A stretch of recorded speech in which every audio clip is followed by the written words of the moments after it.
Assalamualaikum warahmatullahi wabarakatuh. Perkenalkan kami dari kelompok 3 kelas 2F yang akan menjelaskan atau mempresentasikan mengenai project based learning yang kami selesaikan, yakni pembuatan aplikasi Trusted Study.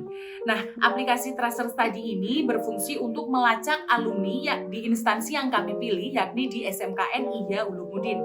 Nah, untuk penjelasan selanjutnya ada beberapa subbab yang akan kami jelaskan. Yang pertama, ada mengidentifikasikan peran-peran, dan yang kedua menjelaskan fitur-fitur dalam Trusted Study. Nah, untuk penjelasan selanjutnya akan kita berikan atau akan disampaikan oleh rekan saya. Kepada yang bertugas, kami silahkan. Nah, di sini saya akan melanjutkan untuk menjelaskan bagian-bagian yang diperankan oleh anggota tim. Nah, yaitu yang pertama Mas Wahyu Sari Ramadan. Nah, di sini Mas Wahyu Sari Ramadan ini berperan untuk membuat semua database dan juga backend aplikasi fitur Trusted Study-nya. Dan yang kedua yaitu ada Mas Jaki Daniudin, yaitu berperan untuk membuat dan melakukan evaluasi desain atau mockup UI tampilan aplikasi Trusted Study. Dan yang ketiga yaitu ada saya sendiri, yaitu saya berperan membuat front end aplikasi fitur Trusted Study dan juga front end di mobilenya. Dan yang keempat yaitu ada Mbak Indah Rahmawati. Nah, di sini Mbak Indah berperan sebagai untuk membuat dokumentasi pelaporan. Jadi Mbak Indah ini semua dokumentasi dan juga pelaporan yang dibutuhkan itu akan dikerjakan oleh Mbak Indah Rahmawati. Dan yang terakhir yaitu ketua kelompok kami yaitu Mas Agus Firmansyah. Nah, di sini Mas Agus berperan untuk membuat front end dan juga back end aplikasi fitur admin. Mungkin cukup sekian untuk penjelasan peran-peran. Kurang lebihnya mohon maaf, saya lanjut. Baiklah, di sini saya akan menjelaskan apa saja fitur-fitur yang ada di aplikasi kami. Yang pertama ada fitur admin. Fitur ini bisa dilihat oleh admin untuk melihat hasil cetak data yang dihasilkan Trusted Study. Adapun beberapa fitur yang terdapat pada admin yaitu dashboard, data berdasarkan status, data berdasarkan jurusan, dan CRUD jurusan. Setelah itu ada fitur Trusted Study, adalah fitur utama dalam aplikasi Trusted Study. Fitur yang kedua ini memberikan fasilitas melakukan pengisian data. Bagian utama dari fitur ini yaitu login, show data diri, soal 1 sampai soal 8, dan finish. Nah, itu saja yang bisa saya sampaikan. Terima kasih. Baik, selanjutnya di sini saya akan menjelaskan atau mendemokan aplikasi yang sudah kami buat. Ini pertama di sini yaitu aplikasi sistem pelacakan alumni. Yang pertama, di landing page-nya kita di sini akan disajikan sebuah pilihan yang mana kita akan diberikan dua pilihan untuk loginnya. Loginnya bisa menggunakan akses alumni ataupun teknisi. Yang mana alumni nanti itu akan sebagai siswa untuk pelacakan alumni, dan juga teknisinya itu digunakan untuk sebagai admin untuk memanage hasil dari surveinya. Oke, kita coba terlebih dahulu untuk teknisinya. Nah, untuk di sini kita harus memasukkan user dan passwordnya, login menggunakan user admin.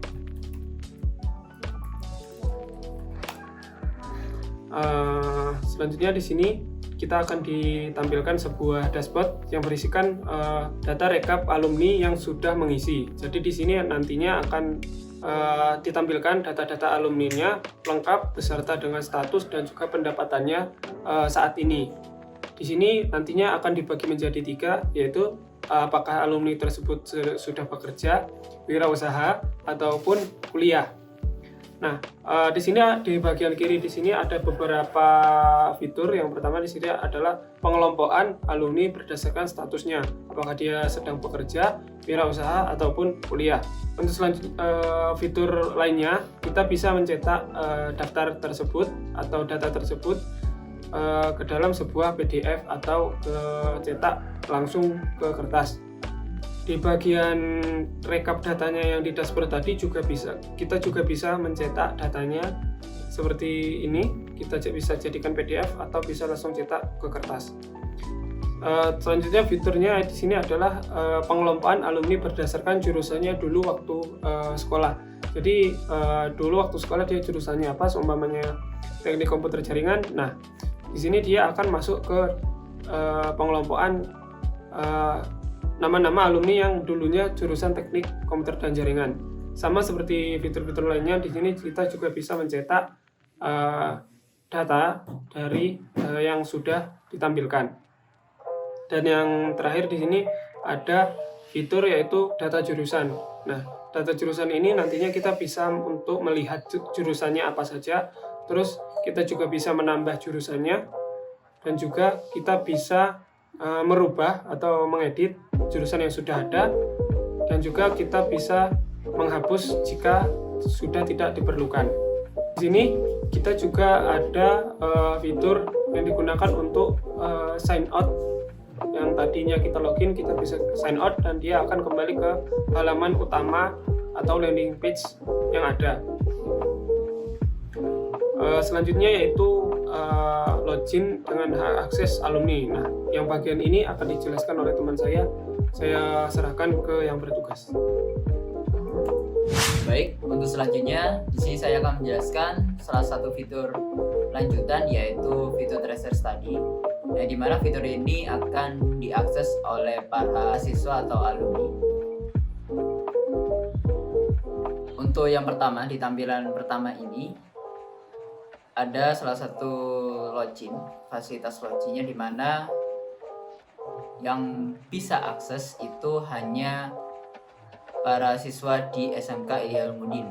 Jadi kita akan melakukan authentication dari nisennya, apakah memang dia itu benar-benar siswa dari SMK Ihyaulmudin.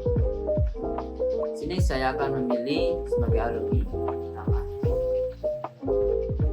Sini kita akan memasukkan nisen. Yang pertama nisennya dengan nisen 123456789. Kemudian kita klik mulai. Setelah klik mulai, maka akan ada data dari data diri dari dari siswa tersebut. Selanjutnya di sini ada salah satu fitur yang dimana fitur ini sebagai show data diri, dimana show data diri ini akan memberikan gambaran tentang data-data dari siswa tersebut. Kemudian di sini juga ada fitur untuk ubah foto. Kita masukkan, contohnya kita masukkan foto dengan kemudian kita upload. Maka otomatis akan ganti fotonya. Kemudian kita cek dulu apakah datanya kita itu udah sama atau tidak. Kalau misalnya udah sama, kita akan klik mulai. Di sini akan muncul salah satu modal yang dimana dia untuk meyakinkan benar-benar datanya itu sudah yakin datanya itu benar. Kemudian kita klik mulai. Untuk tampilan pertama di sini akan menampilkan satu soal di mana ditanyakan apa sumber dana pembiayaan sekolahnya. Kemudian kita klik biaya sendiri. Kemudian menuju ke soal kedua. Di soal kedua ini akan menanyakan berapa lama Anda mendapatkan setelah atau sebelum Anda lulus sekolah.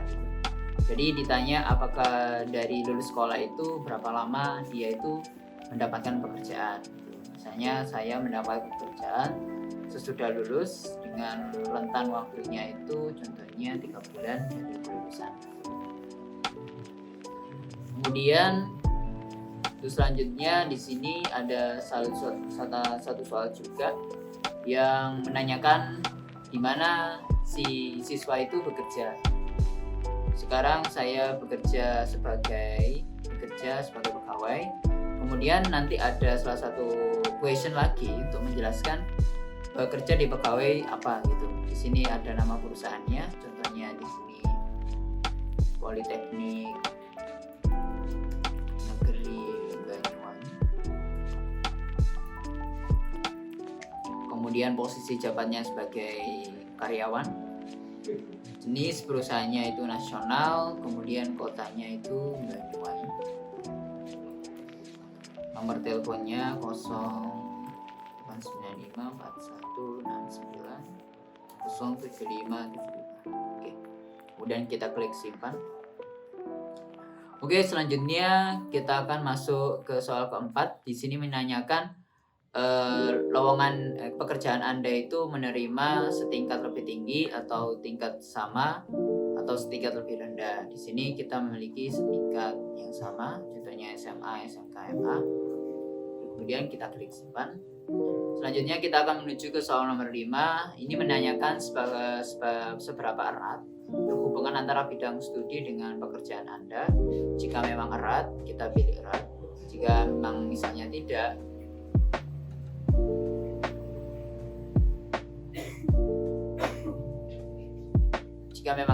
kita bisa memilih tidak erat. Di sini saya akan memilih erat. Kemudian klik simpan. Untuk soal nomor 6 ini lebih